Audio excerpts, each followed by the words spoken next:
You can set huge goals, you can dream big, you can work hard, you can believe in yourself to the maximum, but if your environment constantly drags you down, tells you that you won't achieve anything, doesn't believe in you, and laughs at all your goals, constantly pointing out distractions to divert you from where you're going, man, be sure you'll stay at the bottom. That's why today, my friends, we're talking about 3 paths, 3 ways to find a good environment. First of all, friends. I want to clarify that I'll be sharing my personal experience because there are a lot of advice out there saying you need to find a successful entrepreneur or businessman to mentor you and all that. But personally, in my story, it was impossible. I was in Poland. Where could I find such a person? I didn't know, and the same goes for you. If you're in a village of a few thousand people or even in New York, it's very, very difficult. And most likely, you're just stuck in the environment you have. That's why, guys, I'll tell you how I did it. And I'm sure each one of you watching can apply it in your life right now.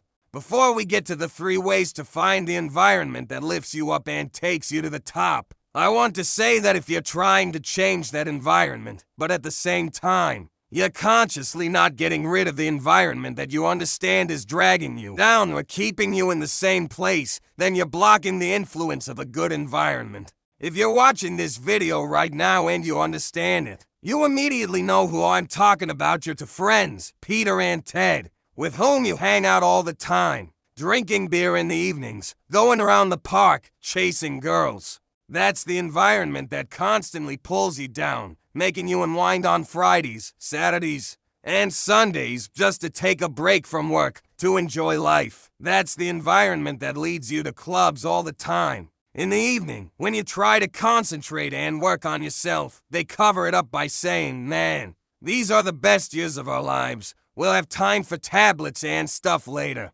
You sit there, like an idiot, and that environment is gnawing at you. So, make a decision right now to distance yourself as much as possible from it and neutralize its influence. It's on you. Let them get offended. Let those friends stop being your friends. I believe in you, man, in the future you're heading towards. You need friends who are truly aligned with your goals, with whom you walk the path every day, and who will lead both of you to success in life. It could be a workout partner, a business partner, anyone. Get rid of the environment that pulls you down. That's number 1, a straight decision. Now let's move on to the 3 ways. Number 1 is YouTube and Instagram. Man, we live in an era where any information, any content is accessible. And many people complain about Instagram, spend all their time there. Honestly, I'm glad that many lessons were learned without access to Instagram or YouTube. Because in the past, if you lived in a village with 5 people, you thought that what you had was all there was to life. But now, with a phone in your hand, you can see how people live in cities, abroad, how they live there, how they lived in the past. And you can see that there's so much more to this world. And you might want to settle in that life and make it a reality. And that's not just a dream, man. It's about breaking out of your comfort zone, from that small place where you are right now. So, let's use it to our advantage. Create an environment for ourselves. When you open Instagram, let your entire feed be filled with things that inspire you. Accounts of people who motivate you, accounts that show you what you want to achieve. Subscribe to those accounts, and every time you open Instagram, you'll be greeted with inspiration. Just swipe twice, read 5 to 6 posts, and put the phone away, motivated and filled with ideas. That's number 1. YouTube channels also, man. Bloggers. Bloggers are opening their own businesses through YouTube. And successful people are starting their own blogs, sharing their stories, their paths, and their experiences. Subscribe to those YouTube channels that give you what you need, that inspire you, and let them shape your environment. What's the difference if you spend 15 minutes or 20 minutes watching a video, or even 40 minutes listening to a podcast, compared to spending the same 40 minutes with your 2 friends, Peter and Ted, who drag you down to the bottom?